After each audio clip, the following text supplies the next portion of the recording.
Pronto.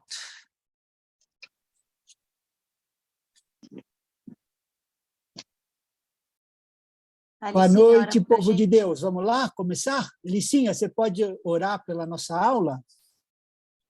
Posso. Amém. Amém. Senhor, te damos graça, Pai, por este momento, por mais uma aula, Senhor, diante de Ti, Senhor, que nós possamos aprender cada vez mais a Tua palavra. Amém, Jesus. Deus, eu te peço, Pai querido, que continue usando cada vez mais o Teu Filho, Senhor, que Ele vem trazendo cada vez mais a Tua sabedoria para nós, Pai. Nos abençoe essa noite, esse momento, em nome do Teu Filho Jesus. Amém. Amém. Amém, meu povo. Amém. Bom, a gente, a aula passada, chegou até o 19, né? Faltou um pouquinho. A gente está no Efésios 1, né? Estamos terminando. E aí vimos aí a suprema grandeza do seu poder, né? E aí a gente parou por aí. Hoje a gente vai retomar, então, do 20 até o 23 e finalizar esse capítulo. Lembrando, né, que esse capítulo está dividido em 3 partes, né? Até na Bíblia de vocês, se vocês estiverem com ela, vocês vão ver, né? A saudação, né, o prefácio, as bênçãos, do 1 e 2, as bênçãos espirituais, né, que a gente tem falado exaustivamente aí nas últimas aulas, do 3 até o 14, e do 15 ao 23, ele entra numa oração.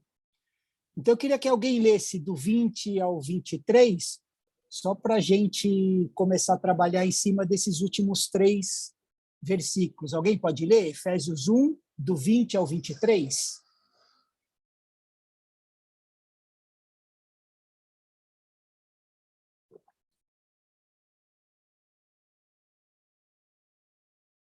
Espera aí que eu estou abrindo. Efésios... Eu também não estou procurando. Efésios 1, do 1 ao 23? Do 1 ao 23? Não, do 20 ao 23. Hoje nós vamos ver 3 versículos só, Ju, para terminar. 1 do 20 ao 23. Tá, vamos lá. O qual exerceu ele em Cristo, ressuscitando-o dentre os mortos e fazendo-o sentar à sua direita nos lugares celestiais, acima de todo principado, e potestade, e poder, e domínio, e de todo nome que se possa referir, não só no presente século, mas também no vindouro. E pôs todas as coisas debaixo dos pés, e para ser o cabeça sobre todas as coisas, o deu à igreja, a qual é o seu corpo, a plenitude daquele que a tudo enche em todas as coisas. Amém. Então, aqui ele está finalizando, né, esse ensino, essa oração. E lembra que a gente já viu, né, várias vezes que Paulo falou para a gente que a gente foi eleito, adotado, redimido, recebemos revelação da sua vontade, né, da vontade de Deus, e ele nos deu o seu Espírito como selo, como penhor, né? Então, Paulo está pedindo a Deus, essa é a oração que Paulo faz, para que a gente, igreja, entenda isso, né? Então, ele está insistindo, ele está esse capítulo todo aqui, num bate-estaca, né? Que a gente precise ir mais fundo na compreensão dessas verdades, né? Para a gente não ficar rodeando e entender com profundidade essas verdades, né?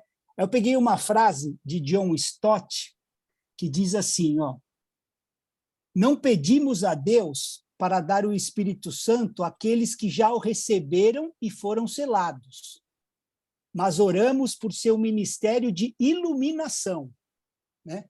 Então, quando Paulo está falando do espírito de sabedoria e de revelação, não é outro espírito que Deus vai dar para a gente, né? É uma disposição de mente. A gente precisa entender que assim, ele está falando para a gente ter a nossa mente iluminada pelo Espírito Santo de Deus, com sabedoria e revelação. Por que eu insisto nisso? Porque no nosso meio pentecostal e neopentecostal, a turma é doida de falar dos espíritos, né? A chama de fogo, a bola de fogo, não sei o quê e tal. E não é nada disso que Paulo está falando. Paulo está falando para a gente ter a mente iluminada pelo Espírito Santo. Simples assim, Espírito de sabedoria e revelação, né? Para a gente compreender as coisas espirituais, para termos os nossos olhos abertos para essa realidade, né? Não adianta a gente espiritualizar, que não sei o que, tal, veio o candelabro com 7 espíritos, esse é um, esse é... Ele está dizendo assim, cara, vocês precisam ter a mente iluminada pelo Espírito Santo, compreender as coisas espirituais, ter os olhos abertos para isso, porque os nossos olhos se fecharam. A verdade é essa, né? E olha que tremendo que é, né? A palavra de Deus é perfeita, né? Essa dinâmica das Escrituras. Vocês lembram lá no jardim? Deus cria o homem, né? Aí, quando o homem pecou, o que a Escritura diz para a gente lá em Gênesis 3? Que os olhos dele se abriram. Aí eu pergunto para vocês, os olhos dele estavam fechados? Se abriram para quê? Né? Para ver o pecado? Se abriram para uma visão humanista das coisas, uma possibilidade de uma vida alheia a Deus. Eu decido aqui, eu não preciso de ninguém, eu sei o que é bom e o que é mal. Né? Então, para isso que abriu, por esse humanismo. Então, o que acontece com a queda do homem? Ele se abre para esse engano que seria possível a gente existir sem o Criador. Né? Enquanto a Bíblia diz que os olhos dele se abriram, na verdade se fecharam. É assim, se abriram para uma realidade sem Deus, ok? Uhum. E se fecharam para a verdadeira realidade a partir de Deus, conforme o propósito eterno. Né? Por isso é que Paulo está orando para que se abram os nossos olhos. Isso que ele está falando, igreja, é para aqueles que já foram eleitos, adotados, redimidos, receberam a revelação da vontade e o penhor pelo Espírito. Né? Não é para o mundo, ele está falando para a igreja. Né? Então, Paulo ora nessa carta, por isso que essa carta é tão poderosa, né? 2 vezes. Em todas as outras cartas dele, ele ora apenas uma. Nessa aqui, né, ele sempre ora no primeiro capítulo das cartas, mas na carta aos Efésios, ele ora no capítulo 1 e no capítulo 3 de novo. Então, no capítulo 1, ele está orando por visão aberta, para que a gente consiga enxergar essas coisas. E no 3, por visão ampliada. Quando a gente chegar no 3, eu vou ver cavar um pouco melhor isso. A gente vai ver legal essa parte da visão ampliada. Mas no 1, ele está orando por isso, visão aberta. Né? Mas voltando nessa intercessão dele, né, a gente vê 3 alvos, né, 3 ênfases que ele faz nessa carta, bem específicos. Né? Paulo está orando para aqueles que comecem, primeiro, que conheçam ele, né, na esperança do chamamento. Eu queria que alguém abrisse, só para a gente entrar nesse texto, 2 Pedro 1, de 3 a 4. Ou é de 3 a 4. Então, tem 3 alvos específicos. O primeiro é a esperança do nosso chamamento, tá? Que ele está orando para que a gente conheça isso. Se alguém puder ler 2 Pedro,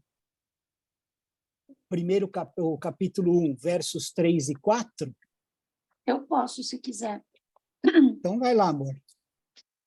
Pelo poder de Deus, nos foram concedidas todas as coisas que conduzem à vida e à piedade, pelo pleno conhecimento daquele que nos chamou para sua própria glória e virtude.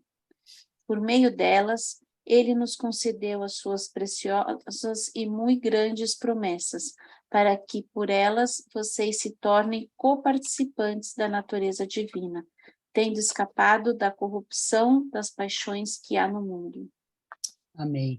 Então, aqui ele está falando assim, para que nós nos tornemos coparticipantes da natureza divina, né, igreja? É o que ele está falando.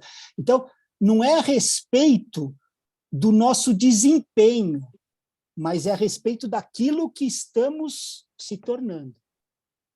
Ele está falando aqui, para que por elas, né, pelas promessas de Deus, a gente se torne coparticipante dessa natureza. Então, qual que foi a coisa mais incrível que Deus nos deu em Jesus? Acesso à natureza de Deus. Então, nós nos tornamos um com Deus em Jesus pelo Espírito. a obra é trina, né?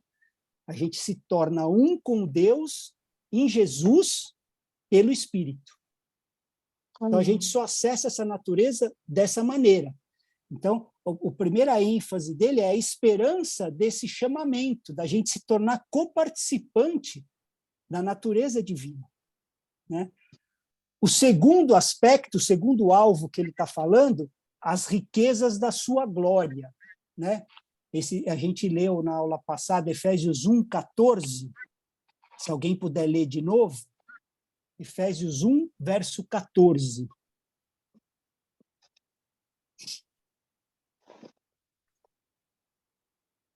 O qual é o penhor da nossa herança, até o resgate da sua propriedade, em louvor da sua glória.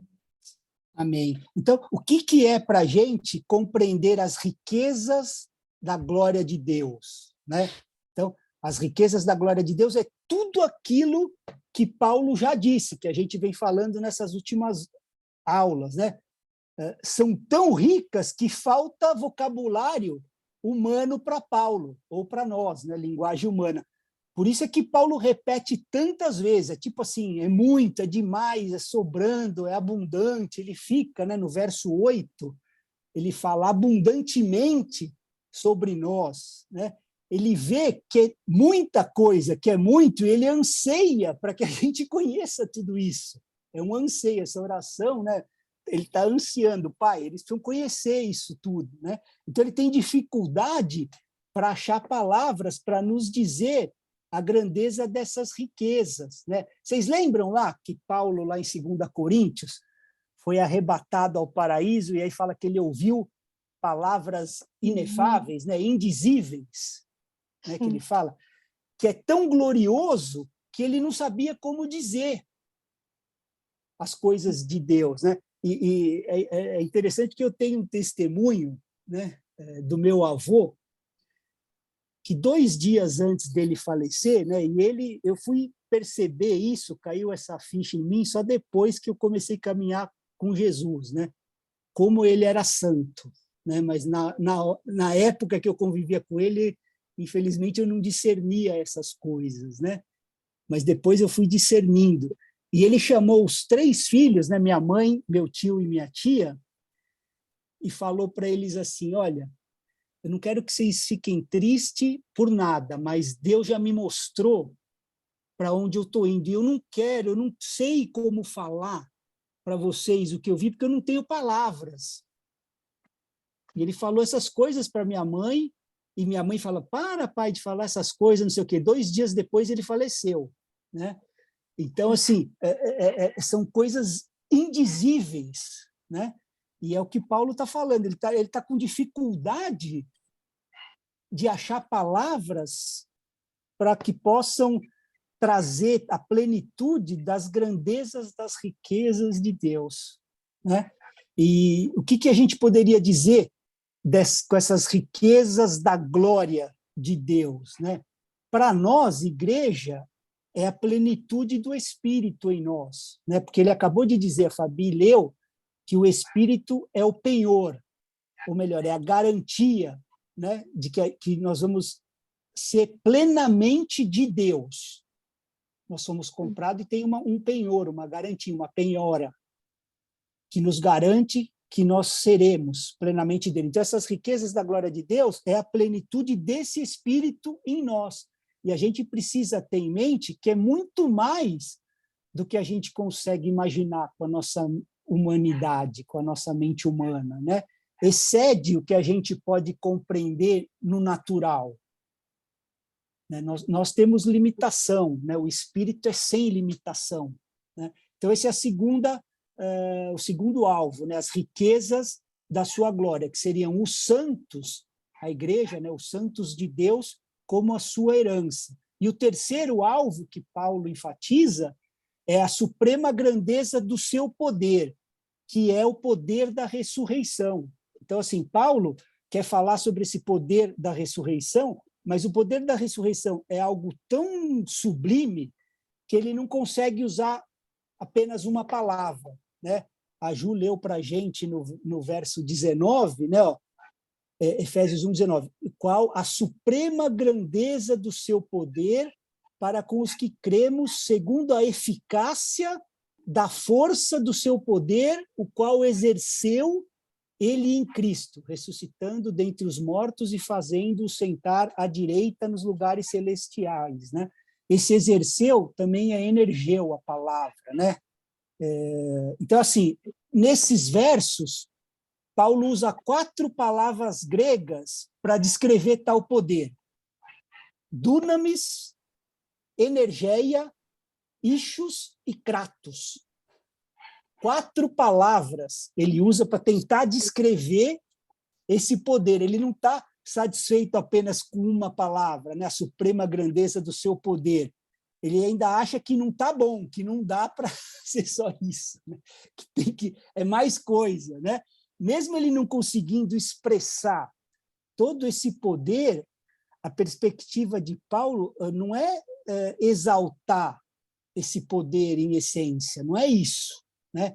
Mas mostrar que nós vivemos por esse poder. Isso é que ele quer mostrar para nós, para a igreja, né? Porque o poder da ressurreição é a mais alta manifestação de Deus. Amém. E é por esse poder que nós vivemos, a igreja, os nascidos de novos, né?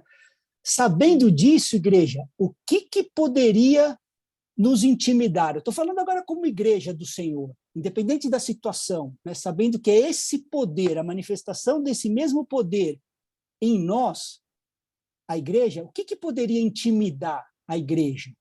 Então, qual que é o grande segredo dos cristãos do primeiro século? Eles entendiam o poder da ressurreição, né? Assim como diz as Escrituras, não amavam as próprias vidas. Eles sabiam desse poder, né?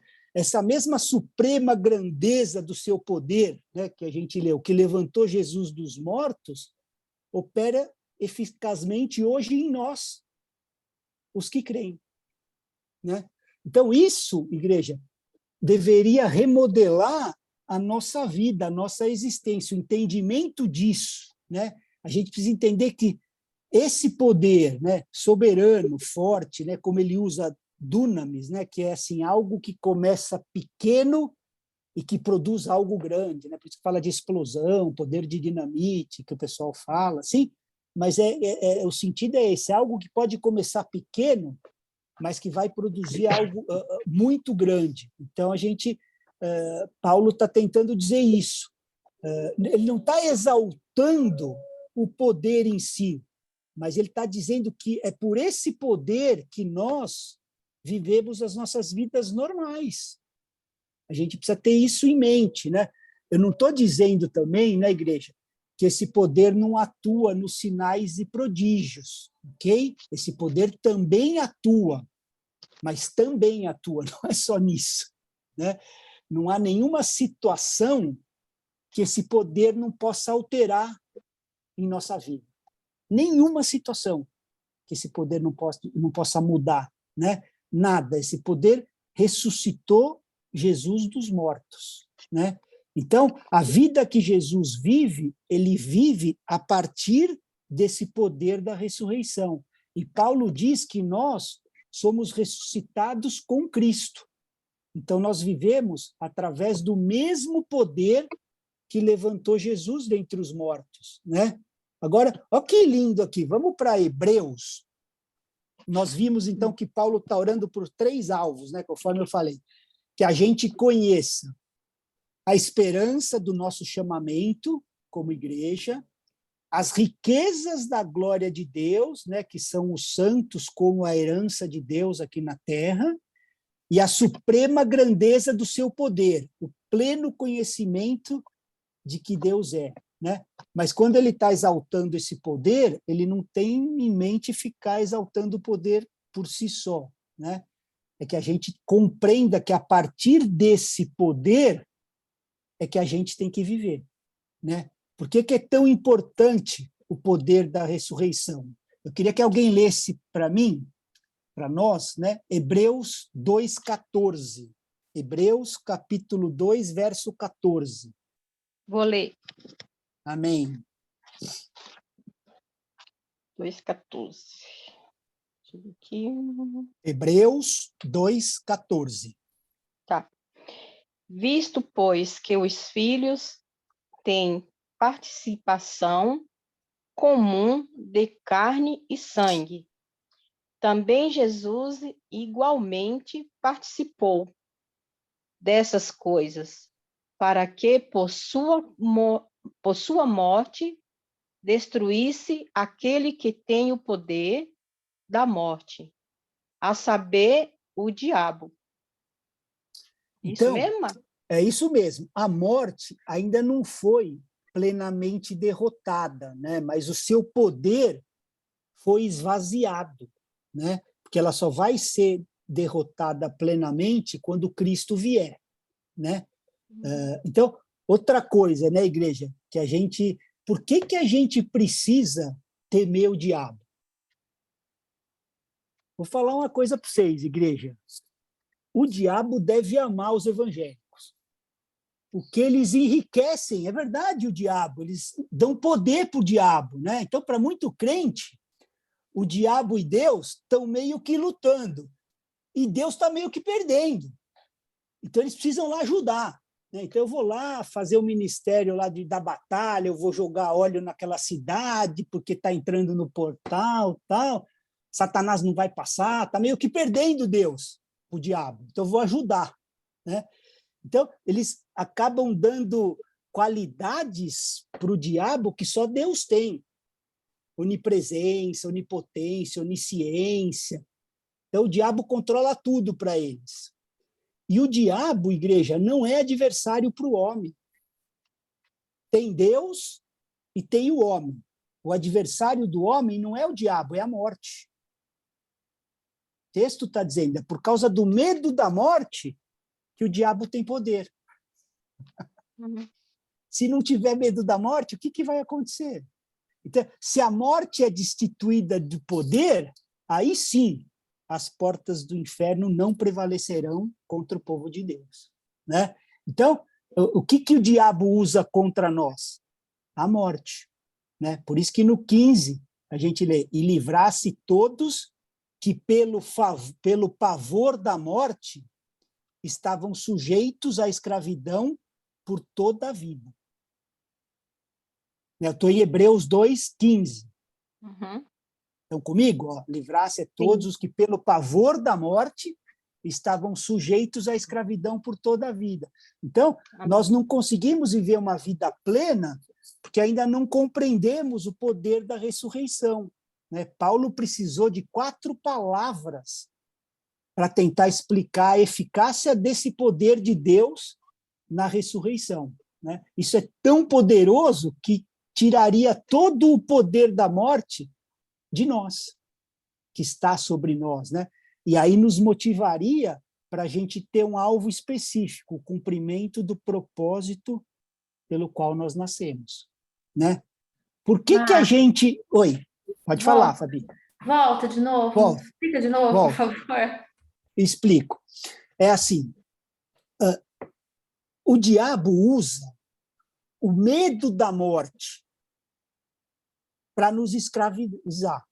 Agora, se nós temos o poder da ressurreição, se sabemos que já vencemos a morte, que medo é esse? Então, nosso inimigo não é o diabo, é o medo da morte, que é o que está falando no texto, né? Livrasse todos os que, pelo medo da morte, estavam sujeitos à escravidão por toda a vida.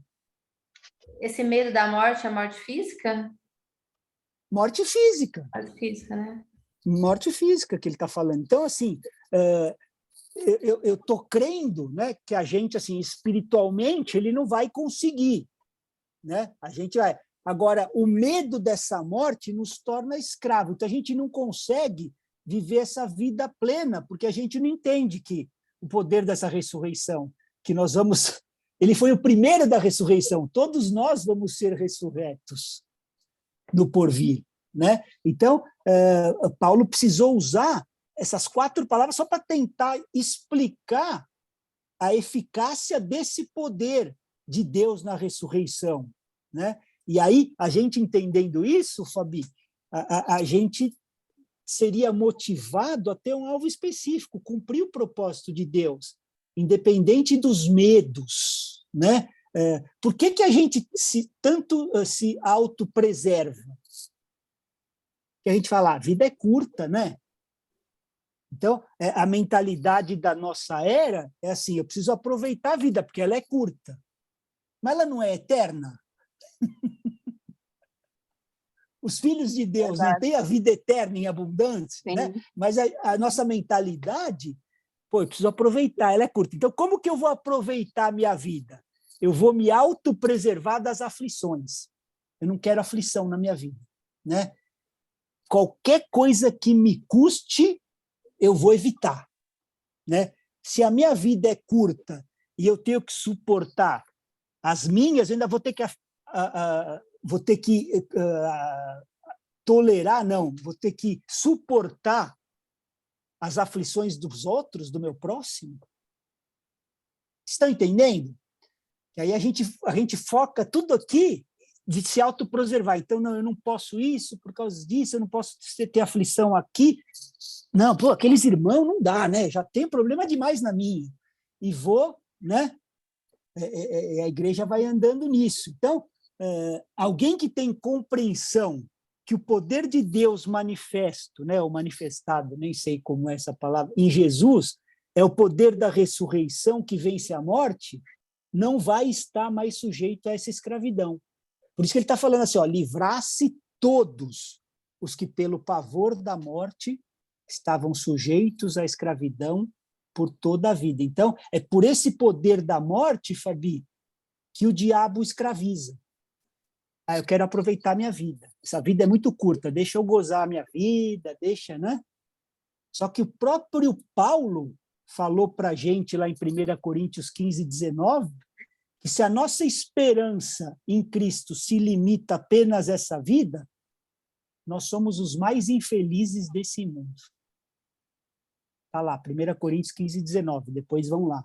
Então, a gente compreender o poder da ressurreição nos liberta da sujeição dessa escravidão causada pelo medo de morrer. De eu aproveitar a minha vida. Vocês estão entendendo, Igreja? Sim. Então, a gente tem uma vida para viver para a glória de Deus. Esse é o plano, é o propósito. Custe o que custar. Né? Vou falar uma coisa... Oi. Pode falar. Deixa eu perguntar aqui, ver se eu estou entendendo bem também. A questão do medo, né? A gente tem que viver plenamente, sempre olhando para Jesus e crendo nele e não deixar que as coisas do mundo, coisa no nosso coração, na nossa vida. Exato, é assim, para aqueles que estão em Cristo, né, eu até usei um exemplo, foi até meio duro, mas é uma verdade, assim, tem uma pessoa com uma doença seríssima no hospital, sim, né, um irmão nosso, né, uma pessoa da igreja, uma pessoa ligada no corpo em Cristo, né? Que diferença faz ela sair pela porta do fundo ou da frente? Ela já venceu. Sim. Se saiu da frente, venceu. Se saiu por trás, venceu também. Porque onde está a morte, o seu aguilhão? Né? Estaremos com ele. É que os crentes hoje, Alicinha, são muito mole, cara. Você começa a ler os crentes dos primeiros séculos, cara, a gente fala, não é possível o que virou a igreja, né? Esse ambiente de negócios, né? Esse bar gospel, né? Esse lugar de entretenimento. Então, Paulo usa 4 palavras bem fortes, né? Para tentar explicar poder, eficácia, energia e força. Ele está querendo dizer que não tem nada nesse mundo que possa intimidar a igreja de Deus, de Jesus. Amém. Porque ela vive pelo mesmo poder que levantou Jesus dentre os mortos. O mesmo poder disponível, né? E por que a gente se preserva tanto? Porque a gente não compreende esse poder da ressurreição. Amém. A gente não entende isso plenamente, né, profundamente. Vejam lá Abraão e Isaac, né? O que diz para a gente no livro de Hebreus, né? Que Abraão ofereceu Isaac por uma razão. Qual? Ele sabia que Deus podia ressuscitar Isaac dentre os mortos. Está lá, pode ler em Hebreus. Ele iria sacrificar o próprio filho, né, que para nós foi a coisa mais absurda que Deus já pediu para uma pessoa. Né? Todos aqui têm filhos, né? Era tão absurdo que só ele mesmo faria isso. Né?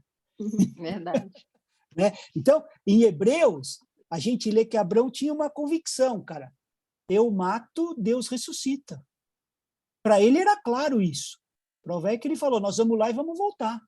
Mesmo sacrificando, ele sabia, cara, Deus ressuscita. Por isso é que Paulo não encontra palavras, então ele ora. Isso é muito lindo, cara, quando a gente não consegue expressar o que a gente está sentindo, então a gente começa a orar e louvar, porque a gente não está conseguindo, e é o que Paulo faz, né? Senhor, ilumina os olhos para o nosso entendimento, e começa a orar, né? Estão vendo como a gente, como igreja, é fraca hoje? Por que a igreja é fraca? Né? Por que a maioria das igrejas são tão assim irrelevantes nesse sentido? Ou não é verdade? Porque número não quer dizer nada com relevância. Essas mega church aí, né? A maioria das igrejas, vocês acham que é compostas de verdadeiros discípulos de Jesus, pessoas verdadeiramente emancipadas na fé cristã? Vamos fazer uma meia-culpa, né? Então, no dia que a igreja realmente compreender o poder da ressurreição, né, o poder pelo qual a gente vive, a gente vai ser livre do medo da morte e não mais escravo desse tempo. Muda a perspectiva, né? E assim a gente vai poder viver as nossas vidas para a glória de Deus, independente da situação, né? Eu estou caminhando já para o final, a Adri já está fazendo uns acenos aí, mas eu queria que a gente finalizasse, né? Estamos quase lá. 3 alvos específicos de Paulo aqui, nessa intercessão que a gente viu, né? A esperança do chamamento da igreja, para que a gente se torne coparticipante da natureza divina. A gente tem que entender isso, né? As riquezas da sua glória, santos como herança do Senhor, Efésios 1,14, né? E a suprema grandeza do seu poder, esse poder da ressurreição, né? Tem outra frase aqui do John Stott que eu vou ler para vocês, que diz assim, ó: Deus nos chamou a Cristo e a santidade, a liberdade e a paz, ao sofrimento e à glória futura, né?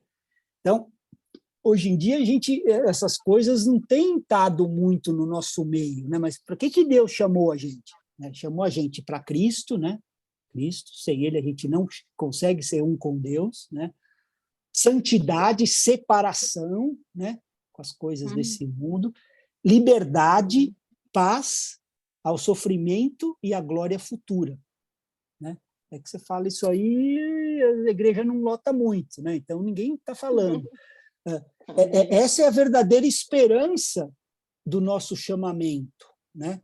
Paulo diz que a gente precisa compreender as riquezas da glória de Deus que operam a nosso favor e compreender qual é a herança de Deus. Aqui, eu já li assim, opiniões distintas, né, de alguns teólogos, né? Se Paulo está falando da igreja como a herança de Deus ou da herança de Deus que Deus dá para a igreja, né? Eu creio que são as duas coisas, né? Eu acho que Paulo tem em mente, primeiro, que nós somos a herança de Deus, e segundo, que a herança que nós recebemos de Deus é o seu Espírito de maneira plena, né? Por isso que a gente viu, né, quando a gente falou de Espírito, sabedoria e de revelação, não é que mais Espírito, nós já temos o Espírito Santo, mas é a iluminação dessas coisas através do Espírito Santo, né? Porque coisas espirituais só entendemos espiritualmente, né? E só nos conectamos a Deus através do Espírito, né? Então, Agora, a gente precisa compreender aqui. Eu peguei outra frase que eu achei bem legal do Francis Folks, que é assim, ó, a comunhão cristã é a esfera na qual a herança de Deus é encontrada.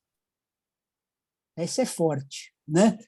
Então, a herança de Deus é encontrada na comunhão cristã dos santos, né? Então, se nós estamos pensando no que é essa herança de Deus, essa herança é a comunhão dos filhos de Deus aqui na Terra. Isso é muito poderoso, né? A comunhão dos filhos, né? E o modus operandi de hoje são pessoas procurando exercer controle sobre essa herança. E isso nunca é e nunca será a igreja do Senhor. O pessoal não está entendendo. Você não pode querer exercer controle sobre a herança de Deus. Os redimidos, os remidos. Isso nunca será igreja do Senhor. Nunca foi e nunca será, né? E na perspectiva de Deus, a herança dele é o seu povo. E aonde que ela é encontrada? Na comunhão. O povo precisa ter comunhão. Aí que eu encontro essa herança, né? Por que que Deus comprou um povo para ele? Para que ele seja uma família. Comunhão, né?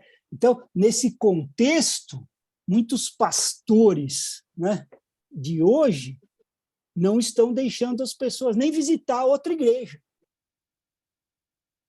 né? Então, só pode ter a comunhão, que eu não posso ter comunhão com outro irmão que é de outra igreja. Perder o temor. Se a herança está na comunhão dos santos, eles não entenderam o que é essa herança.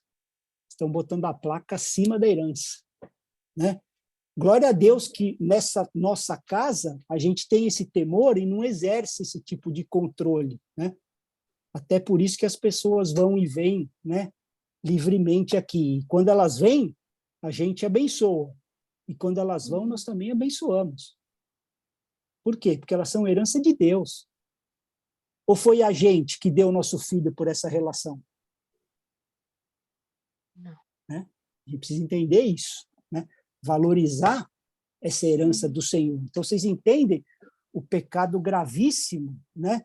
A gente não compreender a santidade da comunhão, né?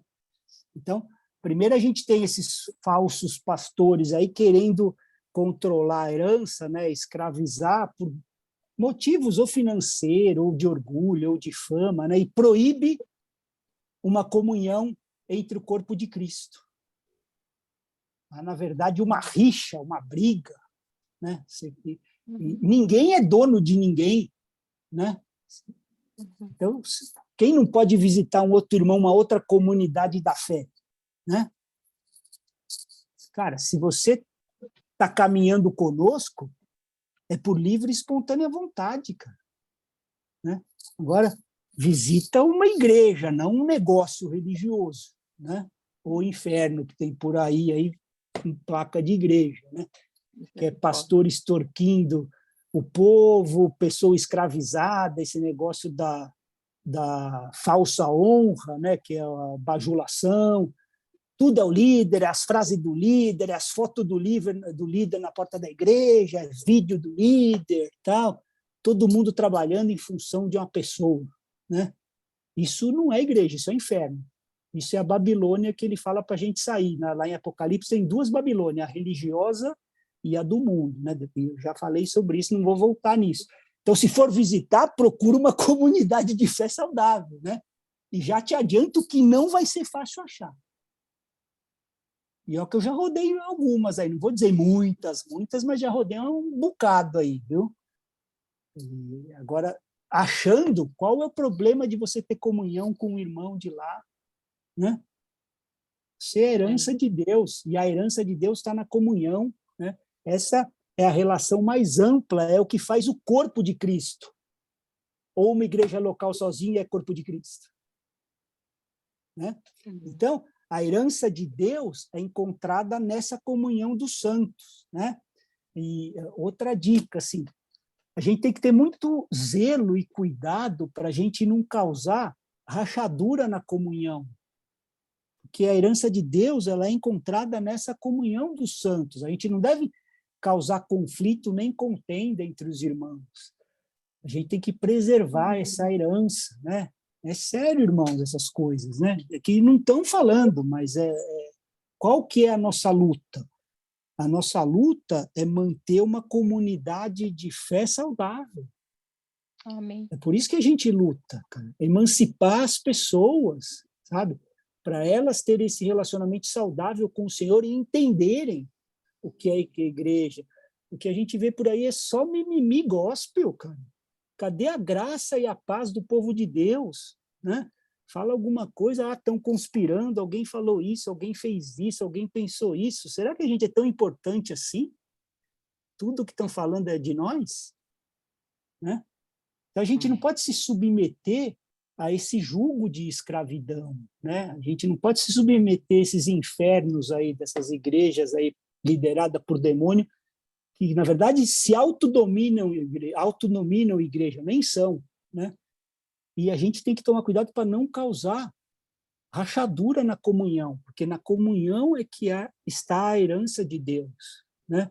Deus gosta e planejou que o seu povo se relacionasse. O plano é família. Como que você vai ser família sem relacionamento? Né? E no final, Paulo acaba a oração levando a nossa mente ao poder da ressurreição e a exaltação de Cristo, né? Os versos, esses 3 que a gente viu, de 20 a 23. Então, Deus exerce esse poder da ressurreição, fazendo ele se sentar à sua direita, né? E por esse mesmo poder de ressurreição, Deus coloca ele, né, Jesus, acima de todo principado, potestade, poder e domínio, nessa era e também na vindoura, eternidade futura também, né? Então, a conclusão da oração de Paulo é que Cristo, por causa da ressurreição, é colocado numa posição de governo e de domínio absoluto no céu e na terra. Entendeu? Essa é a conclusão. Então, não tem nada do diabo, tudo é de Jesus. Então, por que tem esse negócio? Tudo é diabo, tudo é diabo. Não tem nada dele. Tudo é de Jesus. Lembram lá na comissão? É-me dado toda a autoridade? Não é 99,9%. É 100%. Né? Se toda a autoridade foi dada a Jesus, não sobrou nada para o diabo. Zero autoridade. Né? Olha o que Calvino disse, né, sobre esse lugar, né, de sentar à direita. Né? Ele diz assim nessa frase, não significa um determinado lugar. Eu já falei isso em alguns módulos da nossa escola também, sobre quando fala de direita, governo, né, falando, mas não vamos entrar nisso. Mas aqui ele está falando assim, não significa um determinado lugar, mas que o Pai tem dado poder a Cristo para que ele possa administrar em seu nome o governo dos céus e da terra. Então, não é geográfico só, né? Foi dado a Jesus por intermédio do sacrifício dele, né? Que ele conseguiu esse lugar. Olha que maravilhoso que é isso aqui em Efésios 1:20. Quem pode ler? Vamos ler de novo, a gente está finalizando, só para a gente... Efésios 1:20. Vou ler. Amém. Ele exerceu esse poder em Cristo, ressuscitando-o dentre os mortos e fazendo-o sentar à sua direita nas regiões celestiais. Então, o que Calvino está explicando aqui é que essa posição à direita de Deus é essa capacidade de, em nome de Deus, governar céus e terra. Amém. É essa capacidade, né?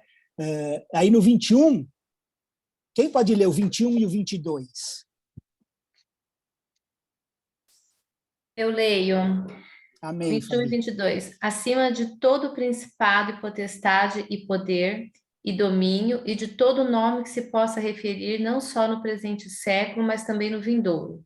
e pôs todas as coisas debaixo dos pés, e para ser o cabeça sobre todas as coisas, o deu à igreja.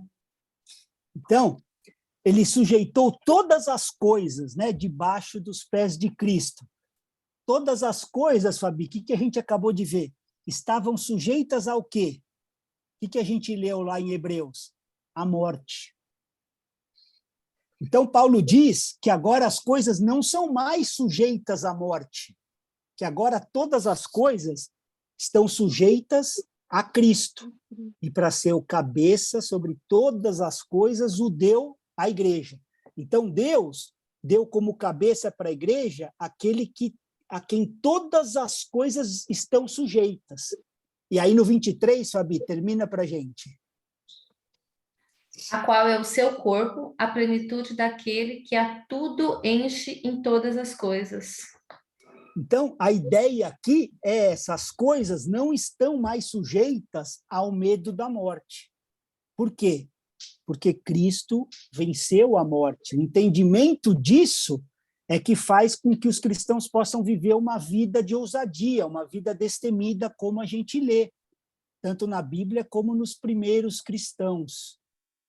Né? A gente vê, se a nossa mente, né, se nela tiver claro que a ação que a gente deve tomar vai glorificar a Deus e beneficiar o próximo, por que a gente não corre o risco?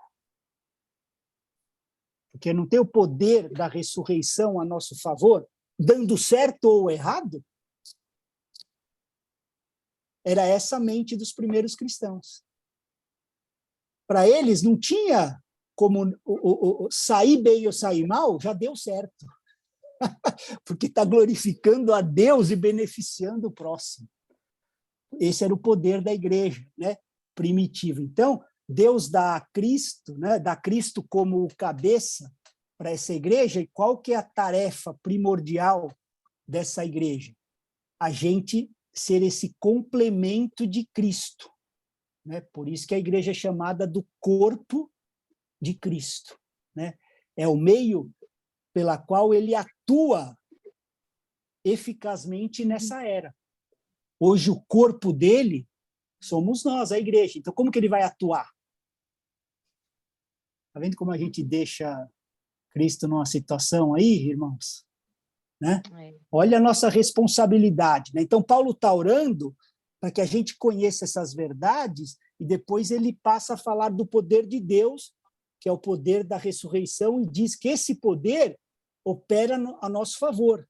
Né? Ele diz que por causa da ressurreição é que Jesus está entronizado. E termina dizendo que agora a responsabilidade é nossa, de ser a expressão de Jesus aqui na Terra. Né? Por causa da dinâmica do propósito eterno de Deus, Cristo, nessa era, se manifesta em nós, o seu corpo. Né? Por isso é que nós, né, vocês e eu, temos que viver por esse poder da ressurreição. Esse é o chamado que Paulo está fazendo, né? A compreensão da ressurreição, como aconteceu com Jesus, ou Jesus se autopreservou. Né? Então, por isso, a gente também pode se entregar por causa do mesmo poder. Né? É por isso que a gente tem que se entregar por essa mensagem, né? Porque hoje a expressão de Cristo ao mundo, quem é? Somos nós, a sua igreja. Né? Então, nós nunca vamos expressar Jesus ao mundo pelo nosso linguajar evangélico. Ô varão, ô vaso, ô tal, né? Ou não faltando nem o culto. Não, a gente vai expressar Jesus ao mundo se entregando por ele. Né? Amém. Sem sacrifício, igreja, é duro a gente falar isso, mas não há vida cristã. A vida cristã ela é sacrificial. Né? Eu sei que, igreja, que não estão mais, essas coisas não são mais pregadas. Eu sei disso, eu tenho consciência. Né? Eu tenho consciência que também eu vou sendo cancelado, mas elas nunca deveriam ter saído das igrejas. Né? As igrejas, a maioria está como está por causa disso. Essas coisas pararam de ser pregadas. Né? A gente não expressa Jesus colocando louvor alto para o vizinho ouvir, né? A gente expressa Jesus quando a gente serve o vizinho. É ou não é? Né? Então, é sempre na nossa entrega. É sempre na entrega, né? A igreja é o complemento de Cristo, que se entregou por ela, né? Então, vejam o que Calvino disse, e eu só estou falando isso porque a gente já viu muita coisa, né, nessas 5 aulas, porque senão a gente nem entenderia a profundidade dessa frase de Calvino. Ele diz assim, ó, até que seja unido a nós, o Filho de Deus se reconhece de algum modo incompleto. Né? Ou seja, até que Cristo e a igreja sejam plenamente unidos na consumação dessa época, o próprio Filho de Deus se reconhece incompleto. Né? A igreja é o pleroma, né? É o complemento, a plenitude, ela é tudo de Cristo ao mundo. Então, Cristo é tudo de Deus para nós, ok? Tudo que a gente pode ter de Deus em Cristo. E nós, a igreja, somos tudo de Cristo ao mundo. Então, a gente vê lá que Cristo é a plenitude de Deus, né? Colossenses 2:9, e a igreja é a plenitude de Cristo. Então, eu vou repetir, Cristo é tudo de Deus a nós, e nós somos tudo de Cristo ao mundo. O Cristo que o mundo vê é o que a gente está mostrando, igreja. O corpo de Cristo. Então, para a gente viver de maneira digna, nós temos que ter a compreensão da esperança da nossa vocação, né? Da herança de Deus que nós somos, né? De quem é Deus e da suprema riqueza do seu poder. Né? É por isso que Paulo ora. Ele não consegue nem explicar, ele ora a Deus. Deus, eles têm que entender as coisas. Né? Então, até aqui, capítulo 1, o Paulo fez, né?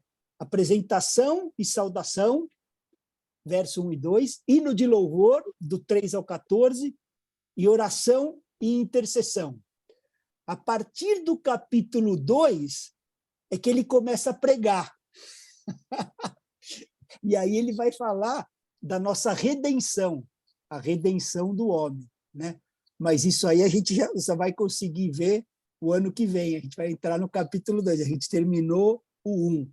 Mas eu sugiro que vocês revejam essas coisas. Assim, a dinâmica desse módulo, as aulas ficaram muito espaçadas, né? E vai se perdendo todo. É muito poderosa essa carta, né? A palavra de Deus inteira, mas essa carta em particular assim vai muito fundo nessas questões, né? E ficando uma aula assim muito longe, é aquela história das sementes, né? De ficar, aí vem as coisas do mundo e tal, ou sufoca, ou rouba. A gente não consegue, se fossem mais perto, a gente ia crescendo, né? Nesse entendimento, assim. O ano que vem, se Deus permitir, a gente vai continuar fazendo de uma maneira mais coesa, assim, para não ficar tão espaçado. A gente começou, acho que em setembro, né? Então o ano que vem vai ser aula semanal, viu, gente? Precisa pelo menos uma vez por semana para a gente ir revendo, porque é muito rico, né? A gente é que não consegue acessar, mas a misericórdia do Senhor ajuda a gente, né? Sempre, quando a gente vai capengando aí no nosso modus operandi. Mas, amém, sobre o que a gente viu hoje, tem alguma dúvida? A gente acabou não estourando muito, porque a gente também começou um pouquinho mais tarde, né? Deixa o Marcos orar para terminar e para de gravar. Amém. Marcos não está aqui, vai ter que ser a senhora Marcos. Vamos lá. Vai lá, Ju, abençoa nós. Marcos está sim, eu estou vendo ele. Ô, senhora Juliana. Foi mal, pode falar então, Pedro. Pode orar, linda, pode orar. Não, pode orar, estou com a boca meio cheia. Amém. Pai, obrigado. Senhor, obrigado, Jesus. Porque a tua palavra, ela é verdade, ela é atual. Amém. E ela é transformadora. Amém, obrigado pelos conceitos humanos que o Senhor derruba em nós, Jesus, através dos conceitos da tua palavra. Amém, Pai. também no nosso coração e na nossa consciência. A gente Pai. ora pela igreja brasileira, a gente ora pelos Jesus. crentes, pelos cristãos, Amém. a gente ora pelos líderes, a gente Amém, ora, Pai, Jesus. pela restauração Amém, dos teus planos Jesus. nessa Precisamos, nação, Pai. A Em gente nome de coloca o nosso Jesus. país, a gente coloca a liderança, Senhor Deus, do nosso país. A gente coloca também as igrejas espalhadas por essa nação. Amém, Os Jesus. cânticos de adoração, as palavras de intercessão que têm sido derramadas, Pai. E a gente ora e clama para que o Senhor continue nos abençoando, Amém. instituindo no nosso mais profundo ser, cada vez mais a verdade que o Senhor quer que a gente viva todos os dias. Bendito é o teu nome, Obrigado Senhor. pelas palavras do Marcelo, pela aula que tem sido preparada para que a gente caminhe seguro na tua verdade, Pai. Abençoa as Amém, famílias que Jesus. estão aqui, Bendito é o teu nome, Senhor. escutando a voz do teu Espírito, Pai. E a gente te louva por tudo que o Senhor tem colocado em nossas mãos, no nome de Jesus. Amém. Amém, amém e amém. Glória a Deus, meu povo. Marcelo.